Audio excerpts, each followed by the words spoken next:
जय हिंद बच्चों, कैसे हैं आप लोग? आए हो आप लोग सब अच्छे में पढ़ाई करेंगे। तो आज हम लोग इस वीडियो में चर्चा करने वाले क्लास 10 के चैप्टर नंबर 9, जिसका नाम है त्रिकोणमिति का कुछ अनुप्रयोग, जिसका दूसरा अभिनाम होता है हम लोग क्या बोलते हैं, ऊंचाई और दूरी के रूप से भी जानते हैं ना, ऊंचाई और दूरी के नाम से इसको जानते हैं। ठीक है, तो चलिए इस वीडियो में हम लोग क्या क्या चर्चा करने हैं उसके बारे में चर्चा करेंगे। सबसे पहले हम इसमें चर्चा करने वाले क्या कि क्षैतिज रेखा क्या होता है, तो ऊर्ध्वाधर रेखा क्या होता है। ठीक है, दूसरा नंबर हम लोग दृष्टि रेखा के बारे में चर्चा करते हैं, दृष्टि रेखा एक्चुअली होता क्या है। नेक्स्ट हम लोग चर्चा करेंगे उन्नयन कोण क्या होता है, उसके बाद फिर अवनमन कोण क्या होता है उसके बारे में चर्चा करने वाले हैं। ठीक है, हम लोग का लास्ट टॉपिक फिर रहेगा क्या, कुछ विशिष्ट कोणों के त्रिकोणमितीय अनुपात। हालांकि इसका इस टॉपिक का मैंने चर्चा एक और वीडियो में कर दिया है, क्लास 8 का चैप्टर 8 का जो इंट्रोडक्शन वीडियो इसमें मैंने कर दिया है, तो आप लोग नहीं देखे तो जाकर देख सकते हैं। ठीक है, चलिए एक शुरू करते हैं। सबसे पहले क्या क्षैतिज रेखा या तो ऊर्ध्वाधर रेखा के बारे में हम लोग समझते हैं कि क्या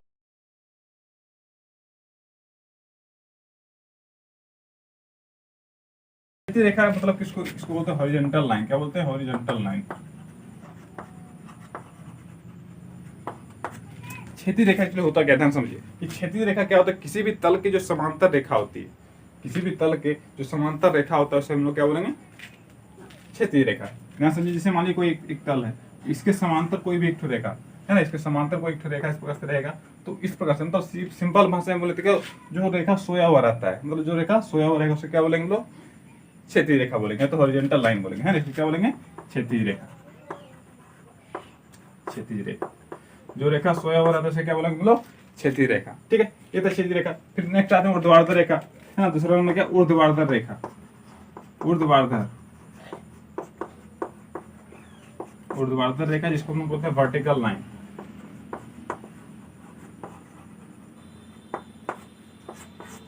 अच्छा ध्यान समझिए, ऊर्ध्वाधर रेखा क्या होता है, वैसा रेखा जो किसी तल के ऊपर खड़ा रहता है या तो तल के परपेंडिकुलर होता है ना, तल के ऊपर लंबवत होता है, उसमें हम लोग क्या बोलेंगे, ऊर्ध्वाधर रेखा। तो इस प्रकार से देखिए, जैसे मान लीजिए कोई इस प्रकार से तल है तो इसके इस प्रकार से लंबवत जो खड़ा रहता है ना, तो सीधा जो खड़ा रहता है उसी को हम लोग क्या बोलेंगे, ऊर्ध्वाधर रेखा। ऊर्ध्वाधर रेखा, ठीक है, वैसा रेखा जो क्या हो किसी तल के ऊपर खड़ा रहता है तो लंबवत रहता है उसे हम लोग क्या बोलेंगे, ऊर्ध्वाधर रेखा। और जो सोया हुआ रहता है उसके समांतर जो रहता है, किसी तल के समांतर जो रहता है उसे क्या बोलेंगे हम लोग, क्षैतिज रेखा। ठीक है, ये दोनों रेखा आप दोनों रेखा हम लोग यूज करने वाले इस चैप्टर में, इसलिए आप ध्यान समझिए कि क्षैतिज रेखा क्या होता है, किसी भी तल के समांतर जो होता है उसे क्या बोलेंगे, क्षैतिज रेखा। और किसी भी तल के लंबवत जो होता है, मतलब इसके ऊपर ही खड़ा रहेगा, किसी भी तल के ऊपर जो खड़ा रहता है, सीधा खड़ा रहता है उसे क्या बोलेंगे हम लोग, ऊर्ध्वाधर रेखा। ठीक है, तो ये था हम लोग का क्षैतिज रेखा। दूसरा नंबर क्या, ऊर्ध्वाधर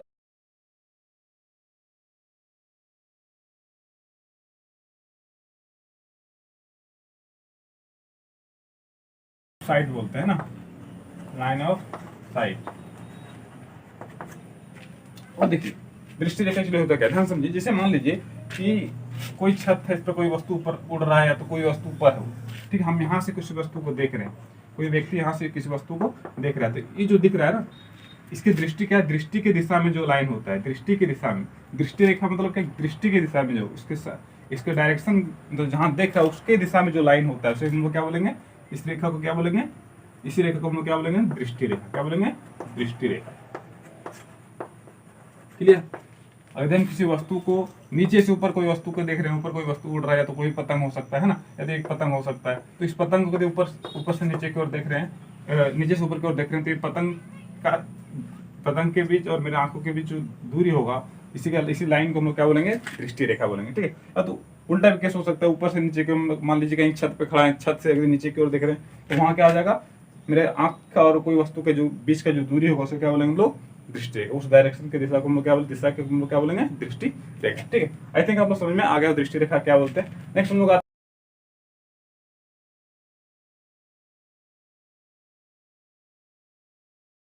एलिवेशन, एंगल ऑफ एलिवेशन। अब ध्यान से उन्नयन कोण एक्चुअली होता क्या है, उन्नयन कोण एक्चुअली होता क्या, ध्यान समझिए। देखिए उन्नयन कोण एक्चुअली होता क्या, दृष्टि रेखा और क्षैतिज रेखा के ऊपर, दृष्टि रेखा और क्षैतिज रेखा के ऊपर बीच बने कोण को, है ना, दृष्टि रेखा और क्षैतिज रेखा के ऊपर के बने कोण को हम लोग क्या बोलेंगे, उन्नयन कोण बोलेंगे। समझिए किसे कहने का मतलब क्या, जैसे मान लीजिए कि मैं किसी वस्तु को देख रहा हूँ, सेम उसी प्रकार से कंडीशन लेते हैं, कोई पतंग उड़ रहा है, ठीक है, इस पतंग को कोई व्यक्ति यहाँ से दिख रहा है, ठीक है, तो ये जो दिख रहा है, क्लियर, ये जो दिख रहा है, तो ये मेरा क्या हो जाता है, मेरा हम क्या बोलते हैं, एक क्या होता है, दृष्टि रेखा। क्या होता है ये वाला, इसी को हम लोग क्या बोलेंगे, दृष्टि रेखा, इसको क्या बोलेंगे? दृष्टि रेखा, दृष्टि रेखा।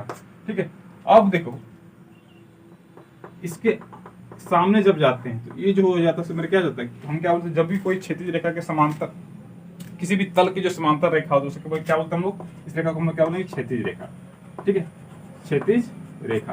तो देखिए क्या हो जाएगा, दृष्टि रेखा और क्षैतिज रेखा के ऊपर जो कोण बन रहा है, दृष्टि रेखा और क्षैतिज रेखा के ऊपर जो कोण बन रहा है, इस कोण का नाम हम लोग क्या बोल देंगे? ये कहा जाएगा उन्नयन कोण। उन्नयन कोण, दृष्टि रेखा और क्षैतिज रेखा के ऊपर बने कोण को क्या बोलेंगे? दृष्टि रेखा तथा क्षैतिज रेखा के ऊपर, क्षैतिज रेखा के ऊपर होना है। कंडीशन क्या है? क्षैतिज रेखा के ऊपर कोण बनना चाहिए। तो दृष्टि रेखा और क्षैतिज रेखा के ऊपर बने कोण को हम लोग क्या बोलेंगे? सॉरी, उन्नयन कोण बोलेंगे। क्लियर? एंगल ऑफ एलिवेशन बोलेंगे। तो इसका डेफिनेशन पूछा जाए तो इसको ऐसे लिखेंगे, क्या लिखेंगे? दृष्टि रेखा, दृष्टि रेखा तथा क्षैतिज रेखा, तथा क्षैतिज रेखा के ऊपर बने कोण को क्या बोलेंगे? उन्नयन कोण बोलेंगे। उन्नयन कोण कहते हैं, उन्नयन कोण कहते हैं। सिंपल भाषा में याद रखिए, क्या? क्षैतिज रेखा के ऊपर जो कोण बनता है, दृष्टि रेखा के बीच वाला जो कोण बनता है उसको हम लोग क्या बोलेंगे? दृष्टि रेखा, और क्षैतिज रेखा के बीच वाला कोण को हम लोग क्या बोलेंगे? उन्नयन कोण बोलेंगे। ठीक है, नेक्स्ट हम लोग आते हैं अवनमन कोण, तीसरा टॉपिक। इसको बोलता है angle of depression, angle of depression. अवनमन कोण क्या होता है? अवनमन कोण एक्चुअली होता है क्या? उन्नयन कोण के जस्ट उल्टा होता है। उन्नयन कोण क्या, क्षैतिज रेखा के ऊपर बन रहा था, लेकिन अवनमन क्या होगा? क्षैतिज रेखा के नीचे बनेगा, क्षैतिज रेखा के नीचे बनेगा। कैसे? ध्यान समझिए। जैसे मान लीजिए कि हम इसी केस को उल्टा कर देते, जैसे हम नीचे से ऊपर कोई वस्तु को देख रहे थे, लेकिन हम ऊपर से किसी वस्तु को देखते हैं। जैसे मान लीजिए हम कोई छत पे खड़ा है, कोई व्यक्ति छत पे खड़ा है और इससे क्या हो रहा है, कोई नीचे की वस्तु को, यहाँ कोई वस्तु रखा हुआ है, इसको कोई देख रहा है। ठीक है, तो देखिए इस केस में क्या होता है, इस केस में क्या होता है, ध्यान समझिए, थोड़ा सा उल्टा करके लिख देता हूँ इसको। इस केस में क्या होता है, आंख के सामने जो बनता है इस रेखा को हम लोग क्या बोलेंगे? इसको बोलेंगे क्षैतिज रेखा। क्या बोलेंगे हम लोग? इसको क्षैतिज रेखा बोलेंगे, क्षैतिज रेखा। क्लियर? आंख के सामने जो रेखा बनता है उसे क्या बोलेंगे हम लोग? क्षैतिज रेखा बोलेंगे। इस रेखा को हम लोग क्या बोलेंगे? क्षैतिज रेखा। और ये जो दिख रहा है कौन, ये जो रेखा दिख रहा है इसको हम लोग क्या बोलेंगे? इसको बोलेंगे दृष्टि रेखा, है ना? दृष्टि रेखा।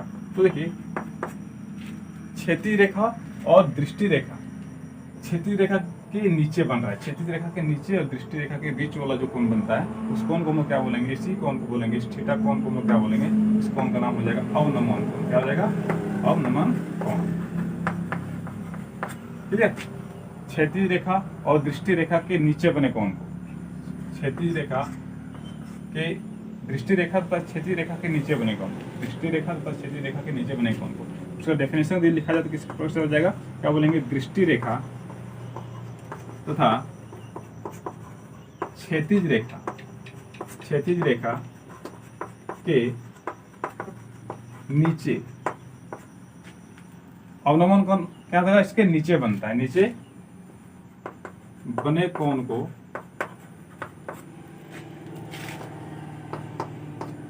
अवनमन कोण कहते हैं, अवनमन कोण कहते हैं। क्लियर? क्या हो जाएगा? अवनमन कोण किसको बोलते हैं? क्या बोले? दृष्टि रेखा, दृष्टि रेखा, दृष्टि रेखा तथा क्षैतिज रेखा के नीचे, क्षैतिज रेखा और दृष्टि रेखा के बीच वाला जो कोण बनता है, लेकिन क्षैतिज रेखा के नीचे होना चाहिए, क्षैतिज रेखा के नीचे होना चाहिए, तो उस कोण को हम लोग क्या बोलेंगे? अवनमन कोण बोलेंगे। क्लियर? चलो ये था अवनमन कोण। नेक्स्ट हम लोग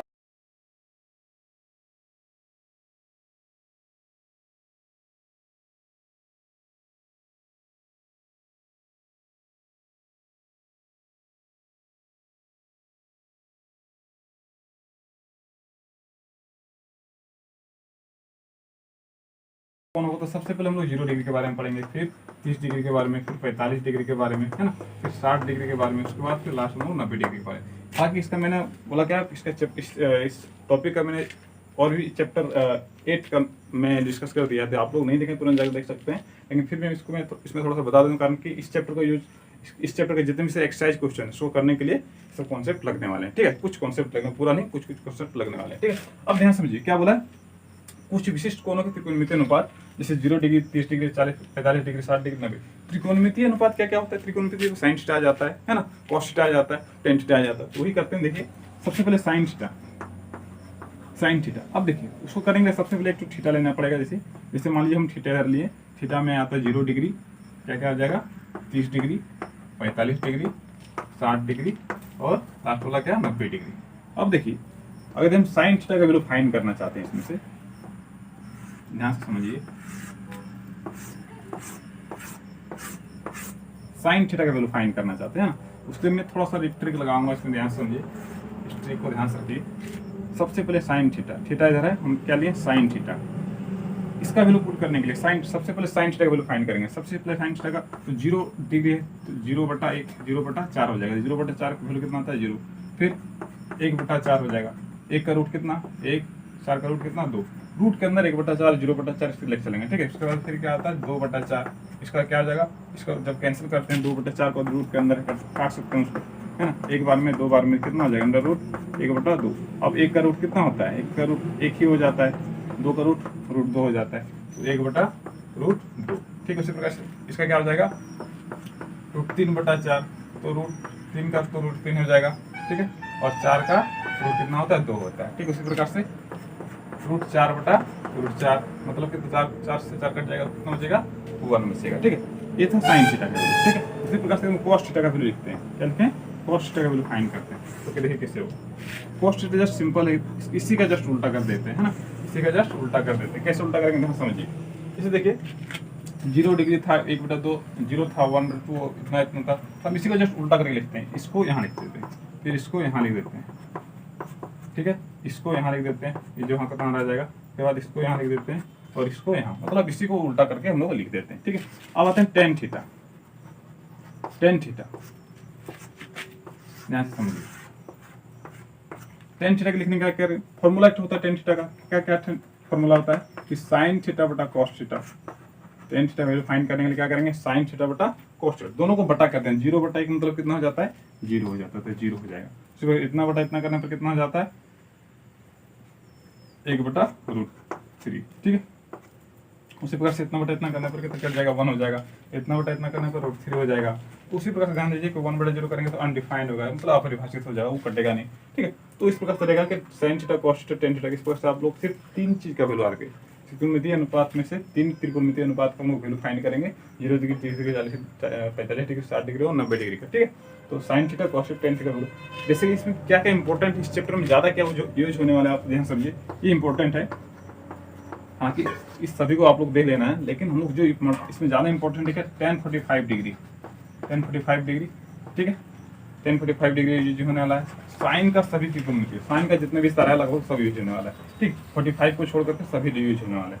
तो साइन 60 डिग्री भी यूज हो सकता है, साइन 90 डिग्री बहुत कम होगा, साइन 30 डिग्री, साइन 60 और साइन 30 डिग्री ज़्यादा होगा, ठीक है। उसी प्रकार से कॉस के लिए भी उसी प्रकार से हो जाएगा, कॉस 60 और कॉस 90 डिग्री, कॉस आपका 30 डिग्री ज़्यादा यूज होगा, ठीक है। बाकी सबको आपको ध्यान में रखना है कि साइन थीटा का, साइन 30 डिग्री का वैल्यू कितना होता है, 45 डिग्री का वैल्यू कितना होता है। लेकिन बेसिकली हम लोग इस चीज़ को लेकर ज़्यादा पढ़ेंगे, क्या tan 45 डिग्री ज़्यादा यूज करेंगे, है ना, tan 30 डिग्री, 60 डिग्री, है ना। उसी प्रकार से और भी बहुत सारा इसमें हो जाएगा, tan 60 डिग्री का ज़्यादा यूज होगा, है ना, tan 30 डिग्री, मतलब देखा जाए तो सभी का यूज होने वाला है। तो जो यूज होना है, जो इंपॉर्टेंट था इसमें मैंने दिखा दिया, आप लोग इस चीज़ को ध्यान से देखिए और ध्यान से समझिए। तो इस वीडियो का ही, इसका वीडियो का सबसे लास्ट टॉपिक यही है, और हम लोग आई थिंक यहीं तक आप लोग समझ में आएगा बहुत अच्छा से। चलिए नेक्स्ट फिर मिलते हैं नेक्स्ट वीडियो में।